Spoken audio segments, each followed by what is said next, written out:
ಯಾವ ಕಾರ್ಯವನ್ನಾದರೂ ಪ್ರೀತಿಯಿಂದ ಮಾಡಿದಾಗ ಅದು ಕೇವಲ ಕೆಲಸವಾಗಿರುವುದಿಲ್ಲ, ಅದು ದೇವರ ಸೇವೆಯಾಗುತ್ತದೆ. ಪ್ರೀತಿಯ ಸಹೋದರ ಸಹೋದರಿಯರೇ, ನಮ್ಮ ಲೂರ್ದು ಮಾತೆಯ ದೇವಾಲಯದ ಕುಟುಂಬದ ಪರವಾಗಿ ನಮ್ಮ ಪ್ರೀತಿಯ ಧರ್ಮಗುರುಗಳಾದ ಫಾದರ್ ಲೂರ್ದು ಭಾಸ್ಕರ್ ರವರ ಅವಿಸ್ಮರಣೀಯ ಸೇವಾ ಪಯಣವನ್ನು ಸ್ಮರಿಸುವ ಈ ಕ್ಷಣಕ್ಕೆ ನಿಮ್ಮೆಲ್ಲರಿಗೂ ಹೃತ್ಪೂರ್ವಕ ಸ್ವಾಗತ. ಈ ದೇವಾಲಯದ ಅಭಿವೃದ್ಧಿ, ಪ್ರಗತಿ, ಈ ಸಮುದಾಯದ ಒಗ್ಗಟ್ಟು ಇವೆಲ್ಲದರ ಹಿಂದೆ ಒಬ್ಬ ಸಮರ್ಪಿತ ಧರ್ಮಗುರುವಿನ ಪ್ರಾರ್ಥನೆ, ಪರಿಶ್ರಮ ಮತ್ತು ದೃಢ ಸಂಕಲ್ಪ ಅಡಗಿದೆ. ನಮ್ಮ ದೇವಾಲಯದ ಅಭಿವೃದ್ಧಿಯ ಪಯಣ. ಮೊದಲಿಗೆ ಧರ್ಮಗುರು ನಿವಾಸ. ದೇವಾಲಯದ ಸೇವೆ ಮತ್ತಷ್ಟು ಸಮರ್ಪಕವಾಗಿರಲೆಂದು ಧರ್ಮಗುರು ನಿವಾಸದ ಅಭಿವೃದ್ಧಿಗೆ ವಿಶೇಷ ಗಮನ ನೀಡಲಾಯಿತು.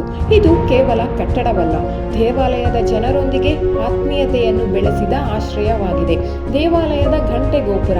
ದೇವರ ಕರೆಯು ಪ್ರತೀಕವಾದ ದೇವಾಲಯದ ಗಂಟೆ ಗೋಪುರ ಹೊಸ ರೂಪದಲ್ಲಿ ನಿರ್ಮಾಣಗೊಂಡಿತು. ಪ್ರತಿ ಘಂಟೆ ನಾದವು ನಂಬಿಕೆಯ ಧ್ವನಿಯಾಗಿ ಪ್ರತಿಧ್ವನಿಸಿತು. ಗೋಡೆಗಳ ಪ್ಲಾಸ್ಟಿಂಗ್ ಮತ್ತು ಪೇಂಟಿಂಗ್.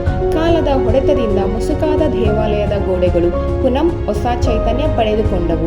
ಪ್ಲಾಸ್ಟರಿಂಗ್ ಹಾಗೂ ಪೇಂಟಿಂಗ್ ಮಾಡುವುದರ ಮೂಲಕ ದೇವಾಲಯದ ಸೌಂದರ್ಯ ಮತ್ತಷ್ಟು ಕಂಗೊಳಿಸಿತು.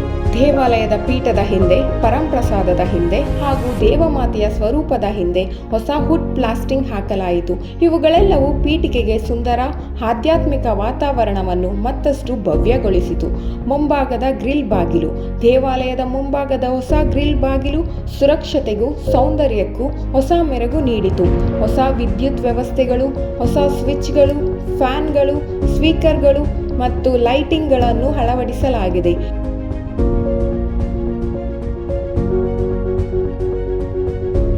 ನೀರಿನ ಪೈಪಿಂಗ್ ವ್ಯವಸ್ಥೆ. ದೇವಾಲಯದ ಅಗತ್ಯತೆಯನ್ನು ಮನಗೊಂಡು ಹೊಸ ನೀರಿನ ಪೈಪಿಂಗ್ ವ್ಯವಸ್ಥೆಯನ್ನು ಅಳವಡಿಸಲಾಯಿತು. ದೇವಾಲಯದ ಚಾವಣಿ ಮಳೆ ನೀರನ್ನು ಸರಿಯಾಗಿ ಹೋಗಲು ಮತ್ತು ದೇವಾಲಯದ ಒಳಗೆ ನೀರು ಸೋರುವಿಕೆಯನ್ನು ಸರಿಪಡಿಸಲು ಇದನ್ನು ಅಳವಡಿಸಲಾಯಿತು. ಕಾಂಕ್ರೀಟ್ ಪ್ಲಾಟ್ಫಾರ್ಮ್ಗಳು. ದೇವಾಲಯದ ಮುಂಭಾಗ ಮತ್ತು ಅಕ್ಕಪಕ್ಕದ ಕಾಂಕ್ರೀಟ್ ಪ್ಲಾಟ್ಫಾರ್ಮ್ ಅನ್ನು ನಿರ್ಮಾಣ ಮಾಡಲಾಯಿತು. ದೇವಾಲಯದ ಸಮಾರಂಭಗಳು ಹಾಗೂ ಸಭೆಗಳಿಗೆ ಇವು ಹೆಚ್ಚಿನ ಅನುಕೂಲವನ್ನು ಒದಗಿಸಿವೆ. ಹಾಗೂ ಬೈಬಲ್ ವಾಕ್ಯಗಳು. ದೇವಾಲಯದ ಗೋಡೆಗಳ ಮೇಲೆ ಹಾಕಲಾಯಿತು. ಪವಿತ್ರ ಬೈಬಲ್ ವಾಕ್ಯಗಳು ಪ್ರತಿಯೊಬ್ಬರ ಮನಸ್ಸಿಗೆ ದೇವರ ಸಂದೇಶವನ್ನು ಸಾರುತ್ತಿದೆ. ಉದ್ಘಾಟನಾ ಸಮಾರಂಭ. ಈ ಎಲ್ಲ ಅಭಿವೃದ್ಧಿಯ ಕಾರ್ಯಗಳನ್ನು ದಿನಾಂಕ 3/2/2023 ಬೆಂಗಳೂರು ಧರ್ಮಕ್ಷೇತ್ರದ ಮಹಾಧರ್ಮಾಧ್ಯಕ್ಷ ಗುರುಗಳಾದ ಬಿಷಪ್ ಪೀಟರ್ ಮಚಾಡೋ ಅವರಿಂದ ಉದ್ಘಾಟಿಸಲಾಯಿತು. ಆ ದಿನವು ನಮ್ಮ ದೇವಾಲಯಕ್ಕೆ ಇತಿಹಾಸದ ಸ್ಮರಣೀಯ ದಿನವಾಗಿ ಉಳಿಯಿತು. ಹೊಸ ಮುಖ್ಯ ದ್ವಾರ. ದೇವಾಲಯದ ಗೌರವವನ್ನು ಹೆಚ್ಚಿಸುವ ಸಲುವಾಗಿ ಹೊಸ ಮುಖ್ಯ ದ್ವಾರವನ್ನು ನಿರ್ಮಿಸಲಾಯಿತು. ದಿನಾಂಕ 4/7/2023 ಬೆಂಗಳೂರು ಧರ್ಮಕ್ಷೇತ್ರದ ಮಹಾಧರ್ಮಾಧ್ಯಕ್ಷ ಗುರುಗಳಾದ ಬಿಷಪ್ ಪೀಟರ್ ಮಚಾಡೋ ಅವರಿಂದ ಉದ್ಘಾಟಿಸಿದರು. ಕೇವಲ ದ್ವಾರವಲ್ಲ, ನಂಬಿಕೆಯ ಮನೆಗೆ ಸ್ವಾಗತದ ಸಂಕೇತವಾಗಿದೆ. ಶಾಲಾ ಪುನಃ ಬಣ್ಣ ಬಳಿಯುವಿಕೆ. ನಮ್ಮ ಶಾಲೆಯು ಹೊಸ ರೂಪ ಪಡೆದುಕೊಂಡಿತು. ವಿದ್ಯಾರ್ಥಿಗಳಲ್ಲಿ ಹೊಸ ಉತ್ಸಾಹ ಮೂಡಿಸುವಂತೆ ಶಾಲಾ ಕಟ್ಟಡ ಪುನಃ ಬಣ್ಣ ಬಳೆಯಲಾಯಿತು ಹಾಗೂ ಹೊಸ ದ್ವಾರವನ್ನು ಮತ್ತು ಶಾಲೆಯ ಗೋಡೆಯ ಮೇಲೆ ದೇವರ ವಾಕ್ಯವನ್ನು ಬರೆಯಲಾಯಿತು. ಇದರಿಂದ ಮಕ್ಕಳು ಆಧ್ಯಾತ್ಮಿಕವಾಗಿ ಇರಲು ಸಾಧ್ಯವಾಯಿತು. ಪ್ರೊಜೆಕ್ಟರ್ ವ್ಯವಸ್ಥೆ. ಆಧುನಿಕ ತಂತ್ರಜ್ಞಾನದ ಅಗತ್ಯವನ್ನು ಅರಿತು ಪ್ರೊಜೆಕ್ಟರ್ ವ್ಯವಸ್ಥೆ ಅಳವಡಿಸಲಾಯಿತು. ಇದರ ಉದ್ದೇಶ ಭಕ್ತಾದಿಗಳು ಒಮ್ಮನಸ್ಸಿನಿಂದ ಬಲಿಪೂಜೆಯಲ್ಲಿ ಭಾಗವಹಿಸಲು ಉಪಯುಕ್ತವಾಯಿತು. ಗವಿಯ ಅಭಿವೃದ್ಧಿ. ದೇವಮಾತೆಯ ಗವಿಯ ಪ್ರದೇಶವನ್ನು ಪುನಃ ಅಲಂಕರಿಸಿ ಸುಂದರಗೊಳಿಸಲಾಯಿತು. ಪ್ರಾರ್ಥನೆಗೆ ಬರುವ ಪ್ರತಿಯೊಬ್ಬ ಮನಸ್ಸಿಗೂ ಶಾಂತಿಯ ಅನುಭವವನ್ನು ನೀಡುವಂತಾಯಿತು. ಹಳೆ ದೇವಾಲಯದ ಪುನರ್ ನಿರ್ಮಾಣ. ಹಳೆ ದೇವಾಲಯಕ್ಕೆ ಬಣ್ಣ ಹಚ್ಚಿ ಮತ್ತು ದೇವಾಲಯದ ಮುಂದೆ ಹೊಸ ಕಾಂಕ್ರೀಟ್ ಪ್ಲಾಟ್ಫಾರ್ಮ್ ಅನ್ನು ಹಾಕಲಾಯಿತು. ಇವೆಲ್ಲವೂ ಸಮುದಾಯದ ಭವಿಷ್ಯವನ್ನು ಗಮನದಲ್ಲಿಟ್ಟುಕೊಂಡ ಕಾರ್ಯಗಳಾಗಿವೆ. ಶೌಚಾಲಯ. ಭಕ್ತಾದಿಗಳ ಅನುಕೂಲಕ್ಕಾಗಿ ಹೊಸ ಶೌಚಾಲಯದ ವ್ಯವಸ್ಥೆಯನ್ನು ಕೂಡ ನಿರ್ಮಿಸಲಾಯಿತು. ಸಣ್ಣ ಅಗತ್ಯಗಳಿಗೂ ಮಹತ್ವ ನೀಡಿದ ಸೇವೆ ಇದು. ಹಬ್ಬ ಹಾಗೂ ಮೆರವಣಿಗೆಗಾಗಿ ಹೊಸ ಹಸಿ ಚಾರ್ಸಿಯನ್ನು ತರಲಾಯಿತು. ಇದು ದೇವಾಲಯದ ಆಚರಣೆಗೆ ಹೊಸ ಭವ್ಯತೆಯನ್ನು ತಂದಿತು. ಹೊಸ ವೇದಿಕೆಗಳು ಮತ್ತು ಕುರ್ಚಿಗಳು. ಕಾರ್ಯಕ್ರಮಗಳು ಸುಸೂತ್ರವಾಗಿ ನಡೆಯಲು ಹೊಸ ವೇದಿಕೆಗಳು ಹಾಗೂ ಕುಳಿತುಕೊಳ್ಳುವ ಕುರ್ಚಿಗಳನ್ನು ಒದಗಿಸಲಾಯಿತು. ಇದರೊಂದಿಗೆ ದೊಡ್ಡ ಪಾತ್ರೆ ಮತ್ತು ಮೇಜುಗಳು, ದೇವಾಲಯದ ಕಾರ್ಯಕ್ರಮಗಳು ಹಾಗೂ ಸಮೂಹ ಭೋಜನಗಳಿಗೆ ವ್ಯವಸ್ಥೆ ಮಾಡಲಾಯಿತು. ಇದು ಒಟ್ಟಿನಲ್ಲಿ ಸೇವಾ ಮನೋಭಾವವನ್ನು ಪ್ರತಿಬಿಂಬಿಸುತ್ತದೆ. ವ್ಯಾಕುಲ ಮಾತೆಯ ಸ್ವರೂಪದ ಉದ್ಘಾಟನೆ. ದಿನಾಂಕ 14/3/2025 ಸಮಾಧಿ ರಂಗೋಲಿಯಲ್ಲಿ ಒಂದು ವ್ಯಾಕುಲ ಮಾತೆ ಸ್ವರೂಪವನ್ನು ಮಾಡಲಾಯಿತು ಹಾಗೂ ಪ್ರತಿ ಭಾನುವಾರ ಸಂಜೆ 5 ಗಂಟೆಗೆ ಜಪಸರವನ್ನು ಪ್ರಾರಂಭಿಸಲಾಯಿತು. ಹೊಸ ಸಹಾಯ ಮಾತೆಯ ಚಿತ್ರ. ದೇವಾಲಯಕ್ಕೆ ಹೊಸ ಸಹಾಯ ಮಾತೆಯ ಚಿತ್ರವನ್ನು ಅಳವಡಿಸಲಾಯಿತು. ಇದು ಭಕ್ತಿಯ ಸಂಕೇತವಾಗಿ ಎಲ್ಲರ ಮನಸ್ಸಿನಲ್ಲಿ ಸ್ಥಾನ ಪಡೆದಿದೆ. ಚಾರ್ಸಿ ಸಂಗ್ರಹ ಕೊಠಡಿ. ಚಾರ್ಸಿಯನ್ನು ಸುರಕ್ಷಿತವಾಗಿ ಸಂರಕ್ಷಿಸಲು ಹೊಸ ಕೊಠಡಿ ನಿರ್ಮಿಸಲಾಯಿತು. ಇದನ್ನು 22/5/2026 ಬೆಂಗಳೂರು ಧರ್ಮಕ್ಷೇತ್ರಕ್ಕೆ ಸೇರಿರುವ ಸಹಾಯಕ ಧರ್ಮಾಧ್ಯಕ್ಷರಾದ ಬಿಷಪ್ ಸೂಸೈನಾಥನ್ ಅವರು ಉದ್ಘಾಟನೆ ಮಾಡಿದರು.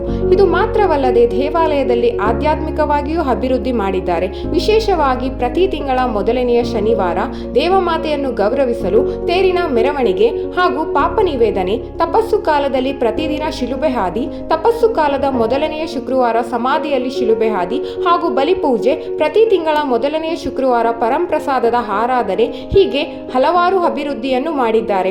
ಇಂತಹ ಅಭಿವೃದ್ಧಿಯಿಂದ ನಮ್ಮ ದೇವಾಲಯಕ್ಕೆ ಒಂದು ಗೌರವವನ್ನು ನಮ್ಮ ಧರ್ಮ ಕೇಂದ್ರದ ಗುರುಗಳು ತಂದುಕೊಟ್ಟಿದ್ದಾರೆ.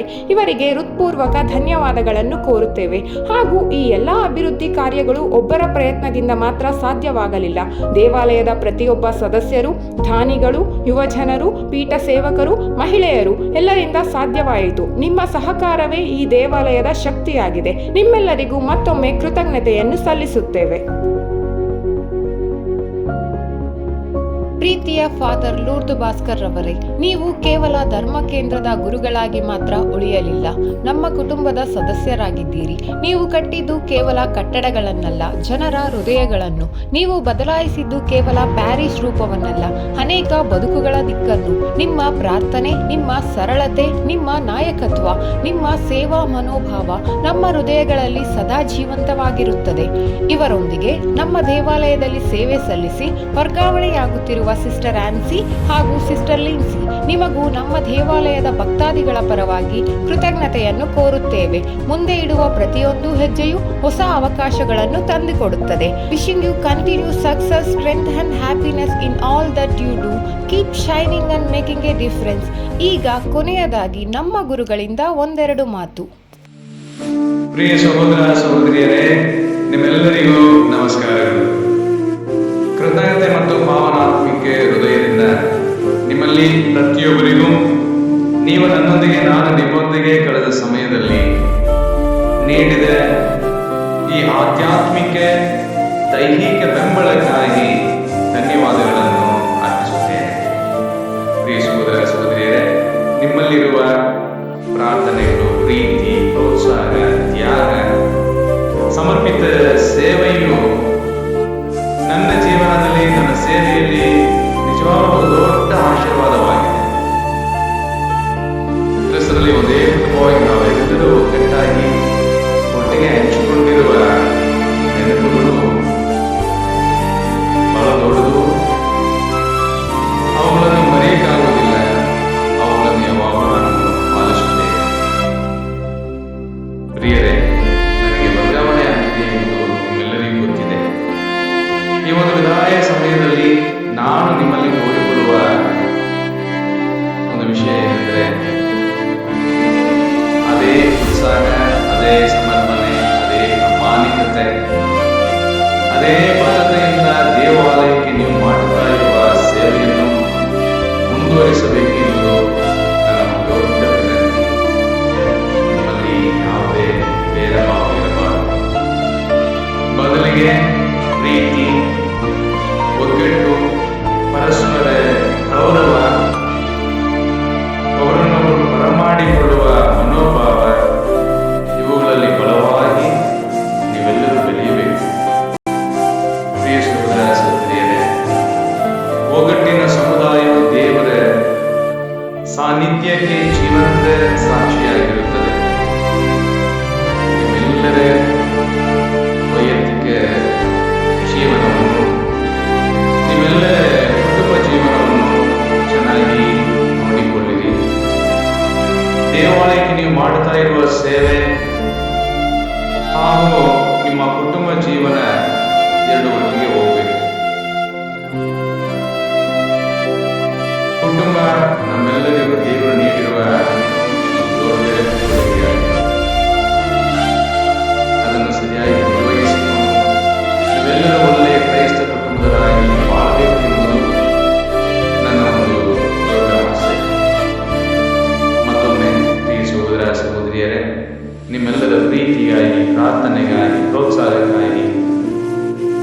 ನೀವು ಸಮರ್ಪಿತ ಸೇವೆಗಾಗಿ ನನ್ನ ಕೃತಜ್ಞತೆಗಳನ್ನು ತುಂಬಿ ಸಲ್ಲಿಸುತ್ತೇನೆ.